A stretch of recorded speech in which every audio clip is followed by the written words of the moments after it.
Welcome to Future Role Model, a podcast that praises unconventionality and redefines what it means to be a role model. We are all bad role models at heart.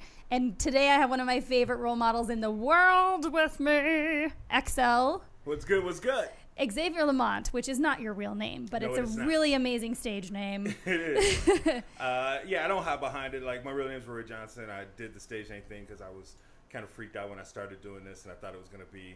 I thought people were going to be Googling me and coming after me. And that's happened a little bit, but no one's come after the real name. No one's come after private, so that's been cool. Yeah, that's cool. I got to give some backstory on me and XL because, we're in Chicago right now, podcasting out of Laugh Factory Chicago. Comedy Pop-Up, my network gave me the green light to come and do some guest episodes here in Chicago, and Laugh Factory opened their doors for me to do so, which I'm forever grateful because there's so many great people here, and this is where I started. Yeah. And not everybody wants to come to LA and sit in a fucking room in Koreatown and do my podcast there. I call Chicago the Dominican Republic of comedy. Totally. It's where you come learn the skills. Well, and this city, definitely, I didn't stick around as long as I sometimes think I should have, but at least I just got to LA and started figuring because you start over there anyway. It doesn't really matter when you start over, you just start over. Yeah. So, but Chicago, when I started comedy, me and X became friends, and you saved my life like 90% of the time that I lived in Chicago. I'm not even kidding. Like we do have some crazy stories. I have one very funny story involving you. Kristen is still here, by the way. We just podcasted my last episode with Kristen to me, and she's still hanging out for this episode, so we get to get some chiming in action. Yeah, I remember the first time I met you. I know I'm going to sound like a misogynist prick, but we were at that Loft on Lincoln open mic. Oh, at Jack Calhoun's house. Yeah, Jack Calhoun's place, and Junior, a bunch of other. I didn't even think Drew Michael was hanging out there back then. But anyway, that doesn't matter. The point is, you were with some dude. I can't remember who it was. It's not who you're with now. No, it was a different guy. It wasn't even my boyfriend either. It was a bald guy named Chris, I think. And he, for some reason, me and him struck up a conversation, and I thought he was a comic. And because you at the time initially you weren't saying anything, and then you got on stage and you were fucking hilarious, and I was like, oh, fuck this guy. Who is that? Yeah, I know who was with me. It was my friend Chris. I won't say his last name. Chris leaves it nice and general. Yeah. But Chris, we used to work at a bar together. So he came with me to that show, and my ex sucked. I mean, you remember that. Yeah. So he wouldn't come with me to anything comedy related. So I brought Chris with, and I always like to have guys come with me to stuff like that because I didn't know the comedy scene yet. So I was like, oh, in case something gets a little crazy, at least I got somebody watching out for me.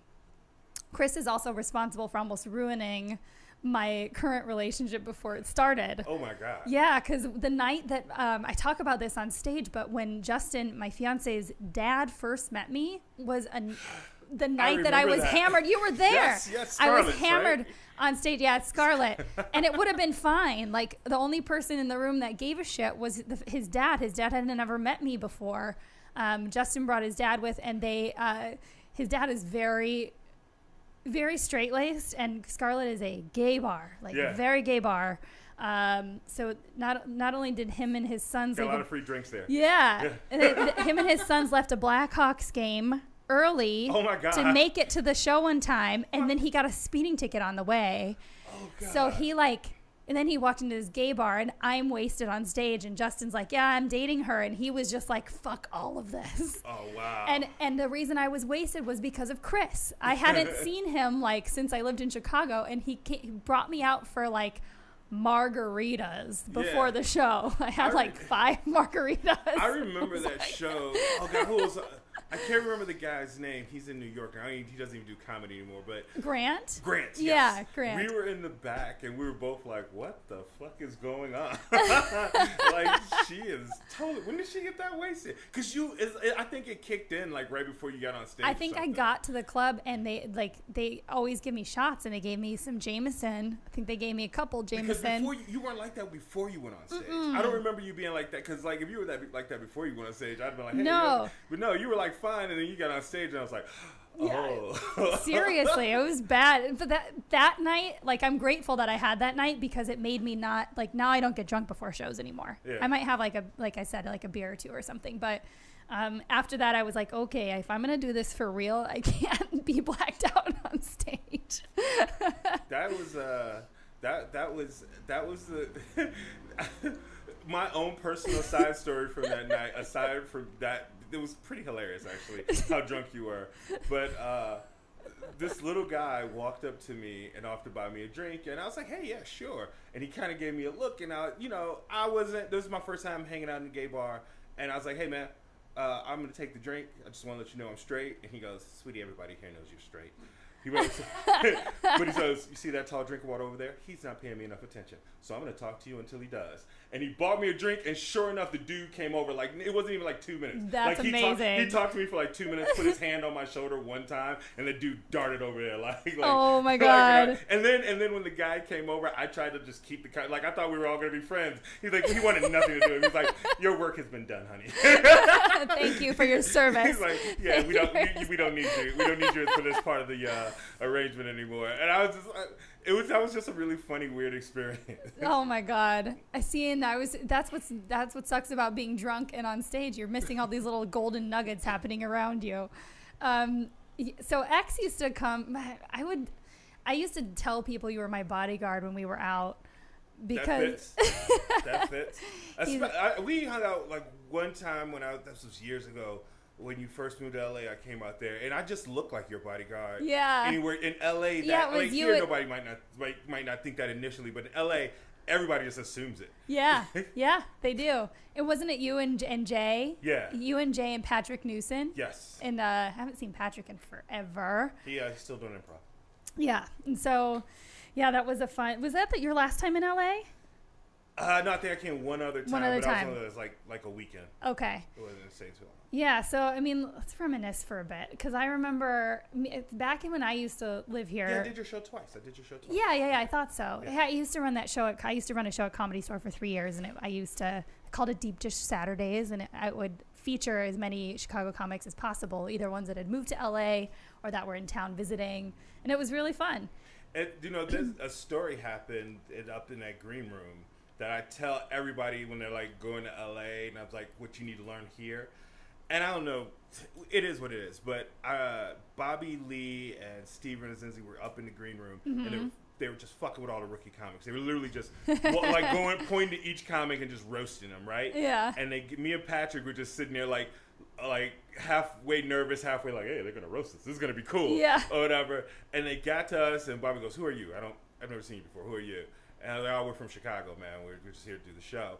And he goes, "Oh, you're from Chicago? You guys are cool." And skipped us and just went to the next guy. We're like, "Wait a minute." I forgot about that. So we were like, "Wait a minute, what does that mean?" And then he starts going into like this whole LA comic thing, which I'm not going to go into the whole LA comic. That's their scene if they were bashing themselves. But yeah. But yeah, he considered Chicago. He's like, you guys just want to do stand up, right? We're like, yeah. He's like, we're not. You guys aren't dancers who are doing stand up because it's good for your stage presence and crap like that. And I think that's the reason why sometimes I need to leave.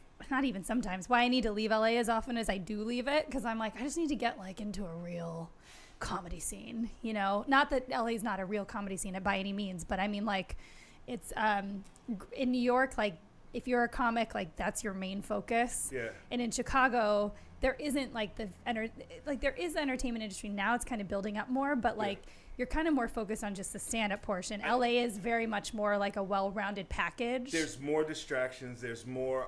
There's more ways to get on, and because there's more ways to get on, people kind of. I don't want to say the comedy scene's diluted because I don't want to sound like I'm slamming LA comedy. I don't know LA comedy well enough to say anything about it. But I would say that here, if you're a comic, you're not doing comedy to get on a TV show or something like that. You're doing comedy to get on one of the big shows in town so that you can get known, and then maybe when you go out to one of the coasts, they know who the fuck you are. Totally. Totally. That's what your goal is. It's a different goal. It's a different, your end game's more open-ended. When I remember even when I started here, I didn't have specifically TV. I didn't know that I wanted to write for TV or be a Tina Fey-esque type of human initially. You kind of find your way over time, but Yeah, LA, there's, I have a lot of friends that are like actresses turned comics and, dancers turned comics, reality stars turned comics. Yeah. And it's like, there's a lot of turned comics out there, which is fine.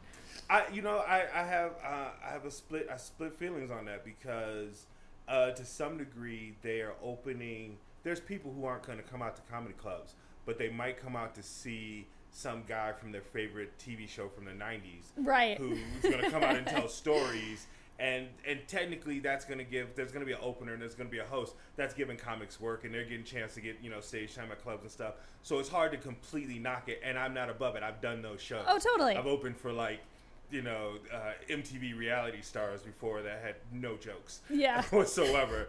And I'm like, I know who. Yeah.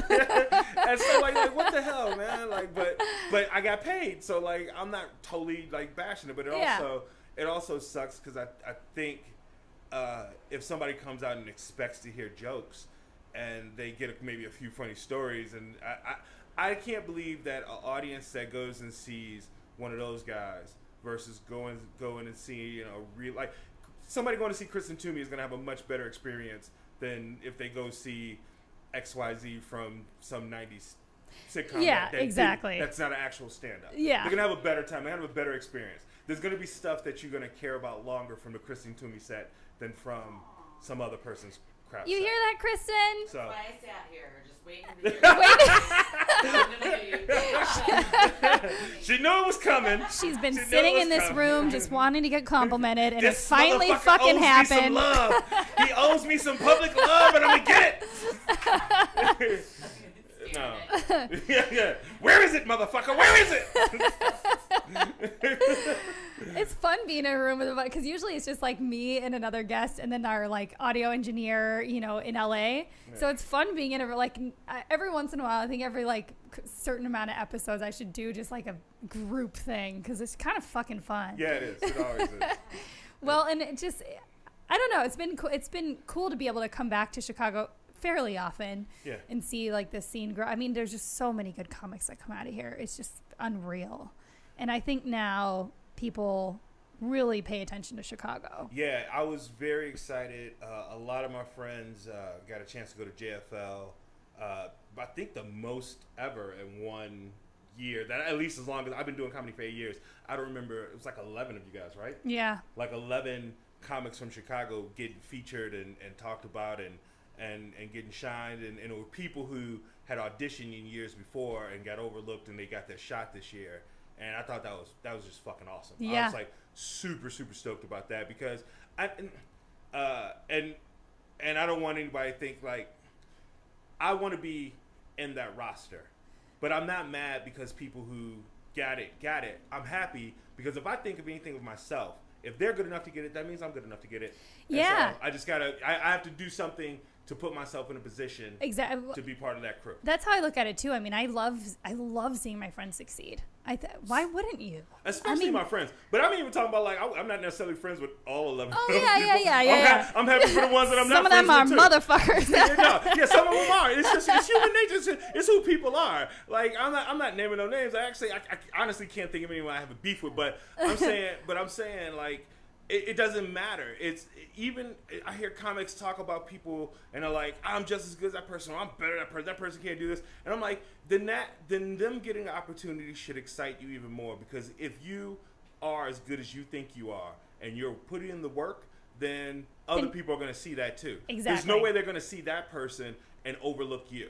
Right. It just yeah, can't exactly. Happen. Yeah. So either one or two things: either you're not as good as you think you are, or you're not putting in the work. Yes. And that's the mirror that nobody ever wants to look at. That was a bomb. That was a nice bomb. That's the mirror nobody ever wants to look at. So, exactly. Yeah. Who are some of your biggest role models coming into comedy, you think? Because we did start right around the same time. Yeah, we did. Obviously, there's a lot of the fucking regulars that everybody says, but obviously Chappelle, I do storytelling. I listened in on the end of Toomey's thing, and I know you guys were talking about the one-liners thing. I every now and then I might open a set with one, but just that initial punch. Yeah. But then after that, it's story time. Yeah. Uncle XL's gonna tell a story, a bunch of stories. That's my whole thing. I love that style. So there's a ton of comics that obviously going back to Richard Pryor, those were my favorite bits of his are like Mudbone and the wino and the junkie and the wino. Yeah. Like when they're having these exchanges, and it's going off into this whole different thing, but it's still fucking hilarious. Yeah. You know, that's, I don't know if I would say I emulate that, but that is, to me, that's the gold standard. And so I probably try to do it without sounding like it. I think that's what we all do. We try to mimic our favorites, but without actually copying it. Yeah. But well, then eventually you don't even need to mimic anymore because that's just how you do your shit. Yeah. Yeah. So I dig it, and probably my favorite thing about storytelling is I'll give you an example. Dave Hellum has a show called Dope Ass Comedy Show. Yeah. And one time here in Chicago, this was like 6 months ago, or maybe longer, he had a rowdy audience for some reason. Usually that show is just fucking amazing, awesome. Yeah, because he runs it in LA too. Yeah, he did like 10 episodes ago on this podcast. Yeah, he's amazing. Super eclectic audience, you know, just diverse as fuck. But this particular night, for some reason, they were rowdy, right? And I record all my shit. And I did a bit where I talk about my son, and there's a moment where I get real quiet and kind of talking about holding him and how it's like a special moment, and it goes into a big laugh. And when I thought I had a good set, but when I listened back to it and I got to that quiet moment, it was fucking dead silence in a room that Dave, like people who had HBO specials had gone before me, and Dave had to tell them to be quiet, and they fucking listened to me and that, and I didn't even need to smoke weed for that ride home. I was like just above. I fucking had him. I got him. So like stuff like that. That's one of the reasons why I like that style. Because you can capture an audience in a way that I don't think one-liners get. Yeah, well, and sometimes, because I noticed this too. Not knocking that. Just saying this. I just think that's the difference. Well, because I remember when I first started comedy. Fucking off. I don't want to hear you. Before I had even moved to LA, Martin. Why can't I think of it? Martin Connolly. Yeah, I was like, it's an Irish last name. What is it? Connolly. I was trying to think of all the Martins we know, and I was like, she's definitely not talking about. Not that Martin. Well, we were all out in LA, and the guys were kind of like staying out there, testing out the waters of LA scene for a month, and I was crashing at their place a bunch, and they had this like jokes per. Some of the shit that people used to make us do when you first started, it was like some audio equipment that measured how many laughs you were getting, and if you didn't hit over a certain number, apparently you were just a terrible comic. Yeah. They were laughs per minute type of thing, and how long they lasted for, and it just would only record the laughs. It wouldn't record like. It didn't like measure anything else. It was like an original thermometer, but for comedy, like a mercury thermometer for comedy. There was a documentary that they talked about that in, and then all the comics like it was an I Am comic that they mentioned. Yeah. I think it was in that. Yeah. And so all these people were skewed, and they thought, oh, if I don't have this many laughs per minute, but like some of my favorite parts of when I'm talking are when people are just like paying attention for a second. You know, it doesn't have to feel like nobody's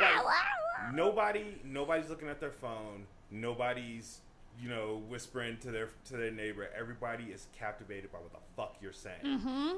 That is, I love that. Yeah. I love it a little too much. Sometimes I drag it on too long. like get to the fucking laugh. I literally, there's like a clock in my.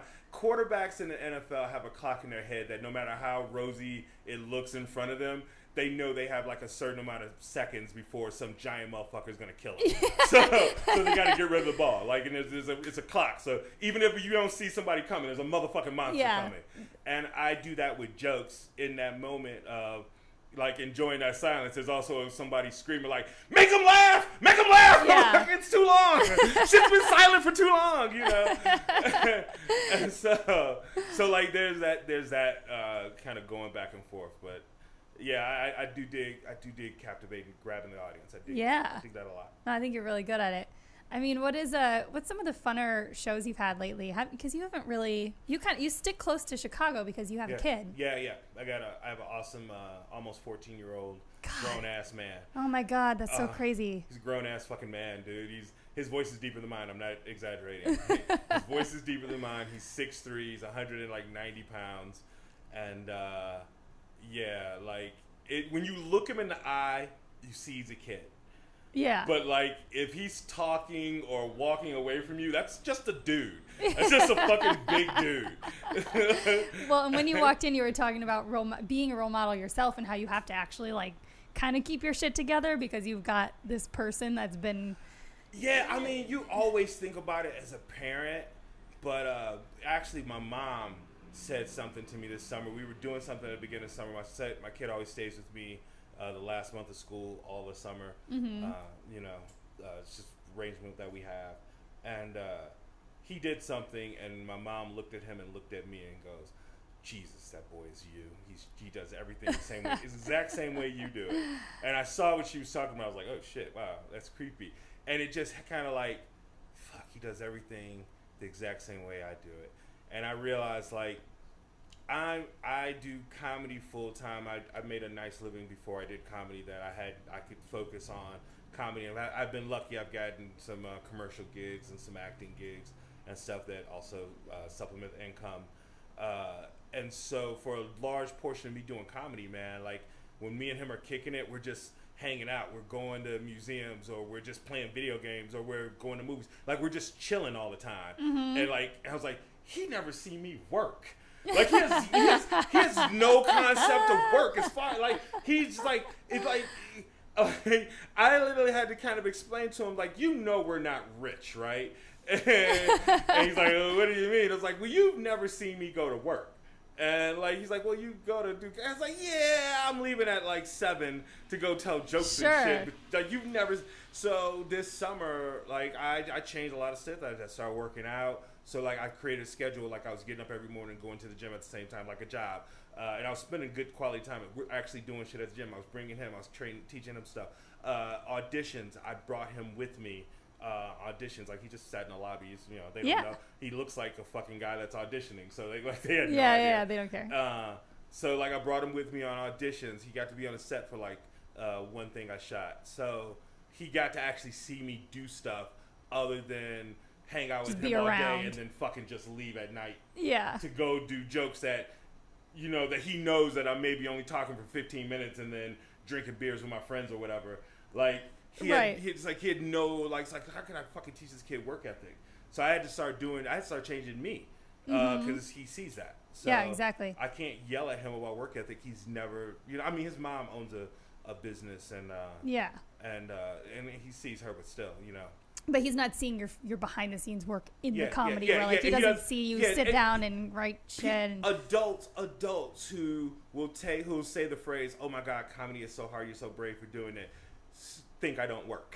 Yeah. Like, wait, I'm doing this brave thing you're so terrifying, so hard to do that I don't fucking work. Like, how does that match up? Like, what the fuck is wrong? Of course I work. Like, it's a shorter time frame than what you're accustomed to, but you're not counting that fucking me driving 5 hours to Eau Claire, Wisconsin for $100 because the bookers up there book a couple other rooms, and I'm gonna showcase.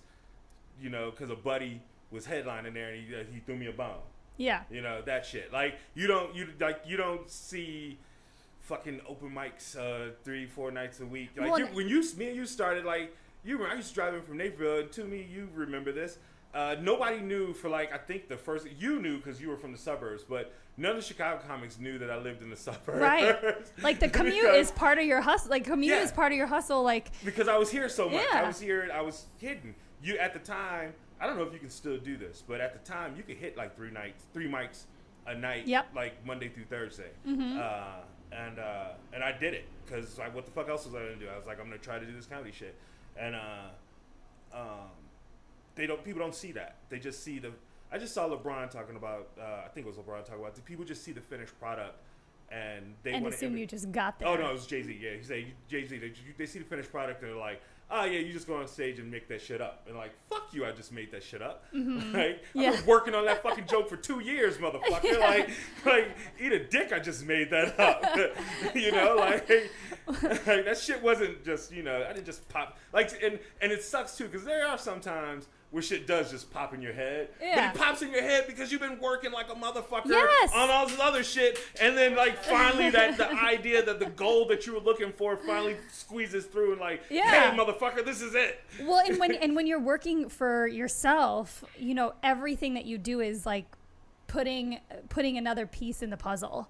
Like even when I just go, people always ask me, oh, you travel all the time. Is it all for work or for play? I'm like, all of it's the same. It's all the same, because I'm, you know, if I'm not on stage, I'm writing or I'm experiencing something that I'll later write about. Like it's not like I'm ever not working. Really, because it's what I love doing. So you're always like turning it into something valuable. You know. In addition to that, this isn't comedy related, so I'm not going to talk about it a lot. No, you can talk about anything. I'm launching a solar company here in Illinois.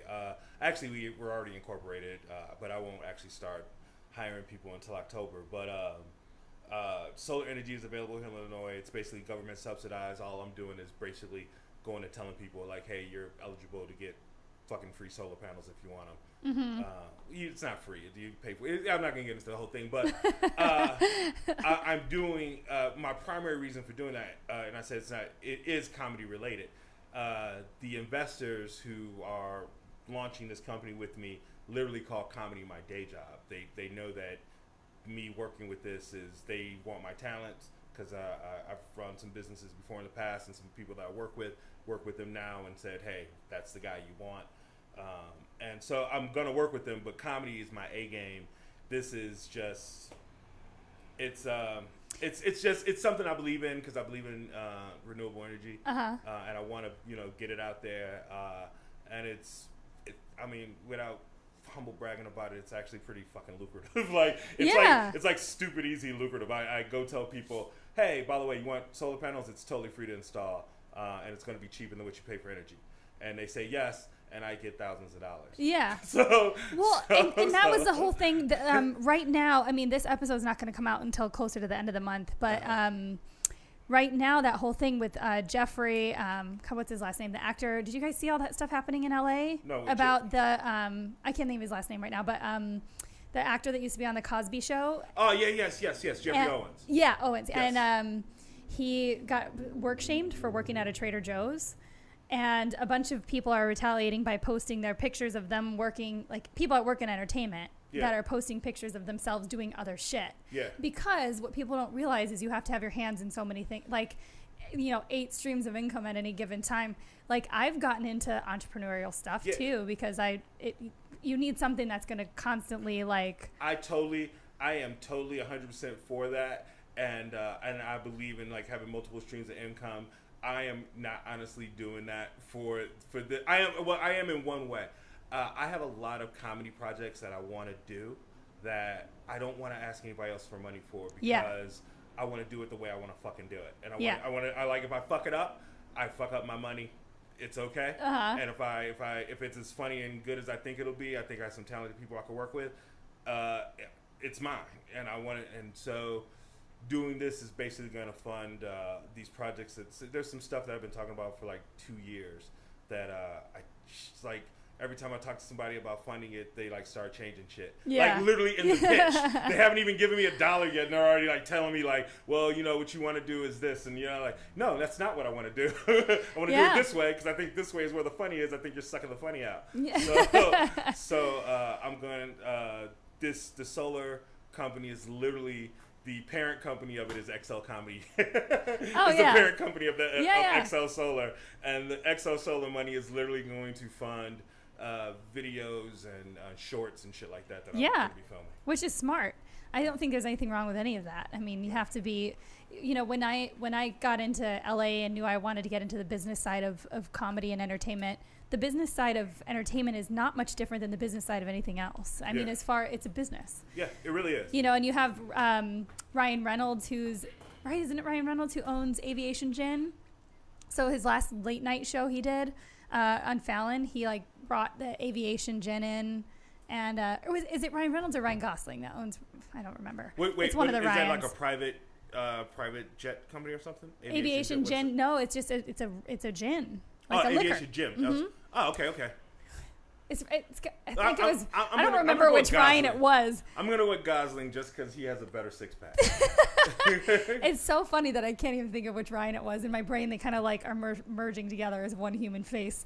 But yeah, so like other people invest in other things. Like you're totally allowed to do that. I don't know why people think it's so weird. Well, but no, this is just my own voices in my own head. It's people like, well, Excel is doing the solo thing. Oh, is he quit comedy? Hell no. Yeah. Like literally, I had a meeting with the guys, the investors who are bringing basically the boatload of the money in to do this, and they have the expertise too. We were having a dinner meeting just deciding if we really wanted to be married and do this, and they were like, we don't expect you to, like, this isn't a 40-hour a week thing. We expect you to perform, and as long as you get results, I don't give a fuck if you work 4 hours a week, just get it done. Yeah. And so, and then explaining to them, because they didn't understand, because even though I just made that big rant about how much we work, I do have a lot of free time. Yeah. I do have a lot of free time during the day that I could be more productive. Other than writing bad jokes, I could also be doing other stuff. So I'm gonna spend some time doing the solo shit too. No, I dig it. And what would be your like ideal situation for your first? Are you kind of launching like a channel, or what are you looking to do with something? Yeah, it's gonna be XL Comedy TV basically. It's gonna be like, I have some idea for some recurring shows. I used to work in marketing. That's what I'm doing with the solo people, and I watch TV ads, and I want to think, like, who the fuck was in the room when you guys put that together? Yeah. Who thought that was a fucking good idea? Yeah. I do that all the time. I did a comedy show on Super Bowl Sunday that had a surprising number of people who didn't want to watch the Super Bowl there, but up in Milwaukee, and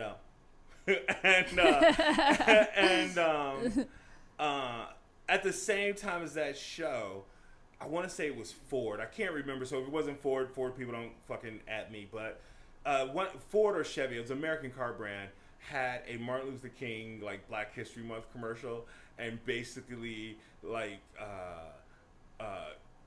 Martin Luther King put Martin Luther King back to work, or it was some really fucked up thing that they didn't ask a single black person. Yeah, there was no black people in the room when they greenlit that ad. There was not a single black person. That was like the whole Pepsi thing with Kendall Jenner too. Yes, like that shit too. That same shit. Like, the only way a black person saw that is if he was like under the person who approved it and he wanted his job. He's like, you know what? Yeah, go ahead and do that. Because it was like, there's no way somebody saw that and thought it was okay. So I have a couple friends that still work in advertising, and we got a podcast called Bad Ads. Oh, I like that. And I like that. Everybody always has like the TV shows where they're shit. I don't know if I want to put this all out in the podcast, but let me shut the fuck up. We got some ideas. I don't want to talk about all this stuff because you don't want to put it on the ether. Something I talked to somebody about recently. I just saw somebody associated with them doing the exact same thing. And so I know ideas just get out there. I don't think somebody stole my idea, but I'm pissed off that they're getting to the market before I am. Yeah. So I'm going to stop. I'm going to shut the fuck up about what I'm going to do. Well, I'm excited to hear more about it on my own, because there's so many opportunities now for different things. Like I just got a show greenlit, and thank you. More to come out on that too, but with another really awesome comic, and it's going to be living on Instagram. Okay. So, I mean, there's just a whole nother world of things opening up with IGTV now that you can do. Yeah. And so, we have so much at our fingertips. It's almost confusing, like, what to even do with it all. Don't you feel like that sometimes? Yeah. Like, I just realized, I listen to a lot of market news and shit like that. I just realized Twitch, a platform that I'm not on at all, is far and away the number one fucking platform to be on, and I'm not even fucking on it. One of my friends makes he was making like 8 G's a month just on Twitch. Twitch has more views than I think it was Facebook and Twitter combined. Yeah. Like they get more. Yeah, exactly. Video games. It's video games. Video games. You can, and I'm a video gamer. I know what Twitch is. I game. I just said I'm a video gamer, so anybody who plays video games is like, no, he's not. Yes, I'm a gamer. I'm 2K all day. I'll kick your ass. XO Comedy, come see me. Xbox. But I just never did Twitch because I never had. I'm from older generation. I never had a desire for somebody to see me play. Yeah. But like my fucking kid, that's all he does all day. Like, is if he's not playing. In his free time, he's watching other fucking kids play. Yeah. Like, they do it at a level that it's generating massive amounts of income. Yeah, people are making crazy money off of it. And my friend who does it in New York, here's the thing, though. I mean, he streamed for a long time. That's what they say, the streamers. Yeah. And then got out of it because he didn't have a life in New York. So, like, when I met him in New York, he was like, I don't have any friends here because this is what I do for money.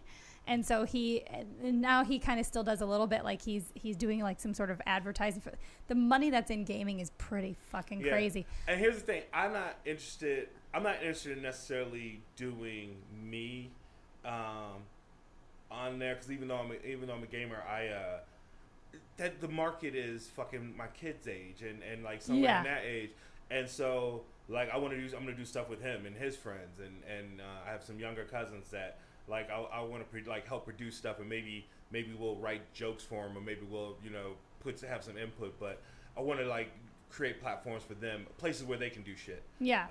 And I can monetize it. Yeah. 100%. I think about the like. Here's the thing, man. A lot of comics, especially newer ones who haven't been around for a while, like they think it's taboo to talk about money. And I think it's taboo to have a business sense of mind. Like, hey, man, everybody on the other side of the equation is thinking from a business perspective. Every booker is thinking from a business perspective. Yeah. They're booking you because you fit a pay slot that they need, and you happen to be funny enough that you're not going to get them fired. Yeah. like that's. But they're thinking about it from a business position all the fucking time. And the fact that comics don't or don't until they get into a position where they have to because shit's thrust upon them, I think it puts us at a disadvantage. Yeah. Even I, coming from a business background, for the first few years of this, I didn't think about it as business. I didn't think about there's business opportunities that I fucked up or passed on because I was like trying to be true artist and true to the art. And I'm like, oh, what? No. Well, and when you're humorous and smart, you can do a lot of cross like promotion with different brands. I mean, there's just a lot of opportunities out there for sure. Like it's not even just about the money. It's like, if I put a brand out there that people dig, if I put some content out there that people dig, as a comic, it gets me to a wider audience. More people hear my jokes. I get to grow as a comedian. Like all this shit comes back to I want to be on the 3,000 person stage, but I want the motherfuckers to know who I am when I walk on stage. That's not a knock on Krista Toomey. That's fucking awesome that she got to do that. I didn't want to say that like that. Yeah, I don't want to come across like that. I want to experience that both ways. I like to, go out there and them not knowing who I am and seeing if I can rock it, but I also want to have the shit where they're coming to Chicago theater for me. Yeah, yeah. I think a much easier way to get there instead of the format that we kind of go into when we start. I shouldn't say we. When I started comedy, I'm going to say me. I'll speak for myself. When I started comedy, I was just like, fucking work really hard, get really funny, and you'll just matriculate to the top. And there's so many other factors. There's so much other shit that has nothing to do with how funny you are. Yeah. Your look, your social media presence. What else do you do? All that other shit matters. And at least to the other side of the equation, the bookers and the decision, quote unquote, decision make gatekeepers or whatever. Yeah. So I'm looking at shit more from a business perspective now than I ever have before. Yeah, it's like part of the adulting process too. I don't. Yeah, I have nothing. There's nothing. I have no question about my level of funny. I've had a booker who I won't say the phrase "I've never seen you bomb." I have bombed. I've bombed plenty, but like I know I got game. Yeah. I need to get that shit out to people. Yeah. So. Exactly. Would you produce your own special, you think? I am. I'm doing an hour next month in October. Oh shit! I didn't know that. Yeah. Go ahead and plug that because this will be out before that. Yeah, it's called Guerilla. And I got some amazing artwork by my buddy James Webb, who I'm from now on referring to as Q.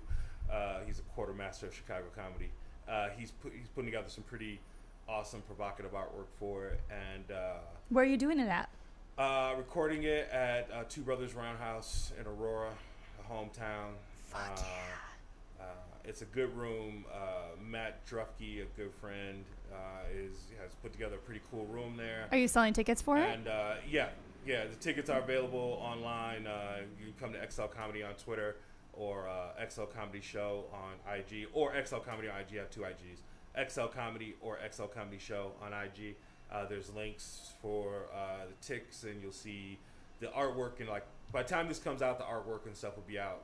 Yeah. And, information will be all over. I'm gonna be doing like a whole. Hell yeah, dude! Go if you live anywhere in the Chicagoland area, you have to go to this live taping. So it's gonna be amazing. Yeah, I hope so. It's gonna be a fun night. I'm cutting. I'm doing the damn thing with the. There's some jokes that got me here, so to speak, that I'm killing. They're dying that night. That's the last time I'm gonna say them live on stage. Oh yeah. Cake is dying. Oh, cake! No, not the cake joke. Cake is dying, one, because I hate that joke, but two, because like I haven't even told the joke in like a year and a half for real. But it's also dying because I'm trying to be healthier, and I'm trying to avoid that shit. So yeah, shit's gotta go. But some stuff's gonna die. It's gonna be a lot of new stuff, a lot of different stuff. That's what's exciting about getting to a point where you have like an hour where you can kick things to the curb that you're just not into anymore. Yeah. I think it's fun to listen to different people's. I mean, like even Cameron Esposito, for example, like her first hour versus her last are so different. Yeah. So different. Yeah, I love that. Yeah. I record. I do audio recordings of everything I do, and honestly, I don't listen to everything that I record. I just timestamp it. Yeah. So I remember where it was. I do that too. And sometimes I'll just randomly go, what the fuck was I saying in 2016 in September? You know, and hear what the material is, or 2014, what was I saying? And just kind of like, sometimes I find bits that, oh shit, I totally forgot. Like I started a bit, it was a good bit, but for some reason, some other material was getting more attention, and I fucking forgot that I had a comic come up to me and ask me to do a bit, and he told me for like 5 minutes about how much he loved this bit. He ran it back to me. To this day, I have no fucking idea what he's talking about. I don't know the fucking bit. He's like, oh, you never do that bit anymore. I used to love that bit. And he like recited it back to me, and I have no fucking idea what bit he's talking about. Like, if I dig, you know, in those tapes, I'll find it. In those recordings, I'll find it. But so, like, sometimes I find stuff that I, for one reason or another, gave up on because I went a different direction. And I'm like, wait a sec.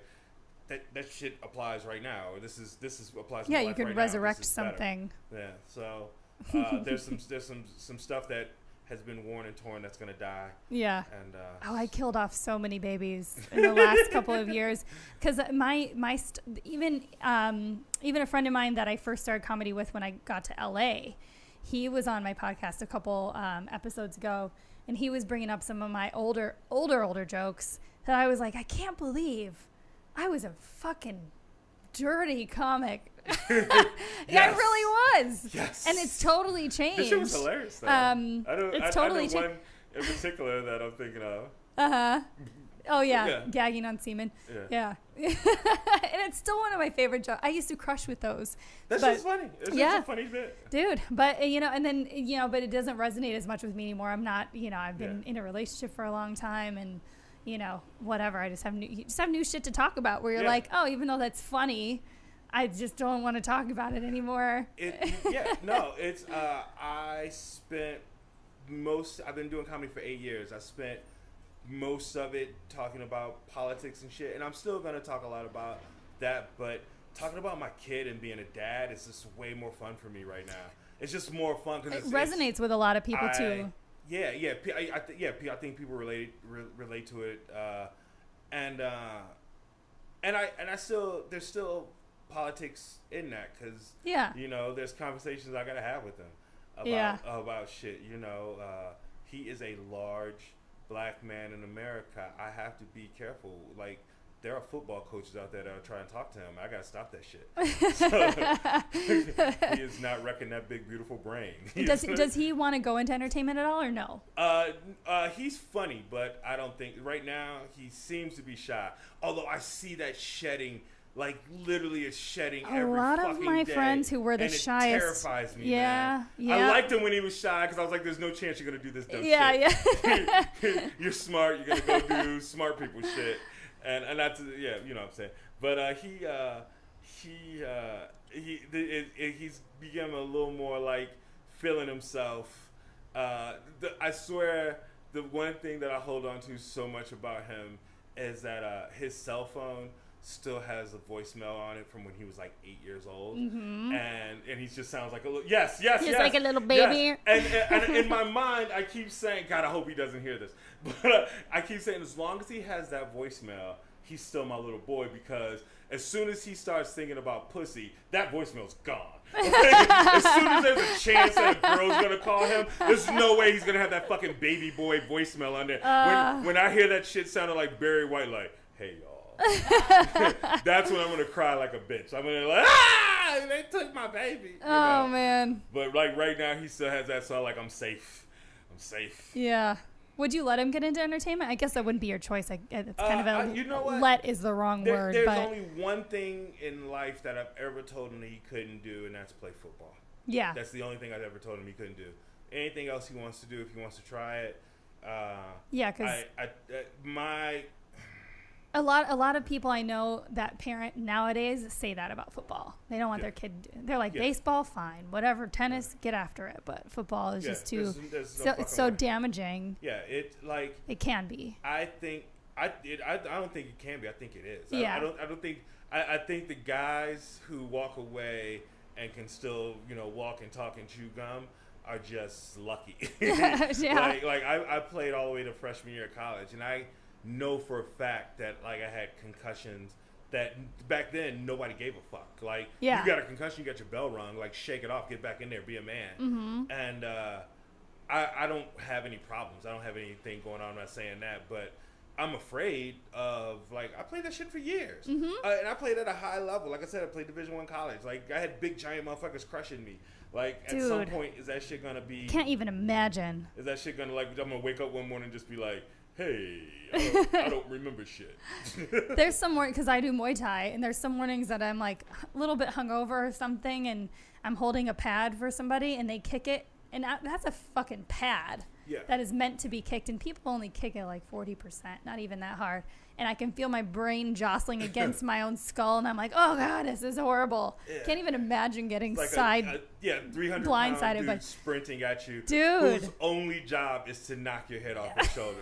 Like, that's literally in his job description. And we just watch it and sit on our couches and drink beer, and we're like, oh, you didn't make that. Like, it's crazy. It is pretty crazy. I was a football fan forever.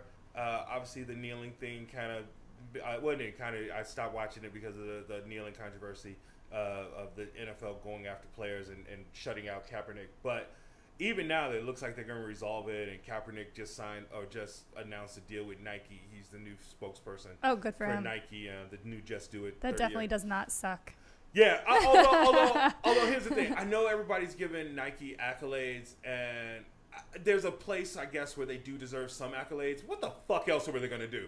Like, all their fucking black kids make their shoes cool. If you kill all the black kids, Nike doesn't sell shoes. Yeah, so like, it's so true. Like, the fact that they didn't do this a year ago kind of pisses me off. But I guess they came around, so I'm not gonna I'm not gonna be a dick about that they finally came around. But like, I'm also not gonna fucking be like, oh, Nike's the greatest, as I wear a pair of bright red Nikes.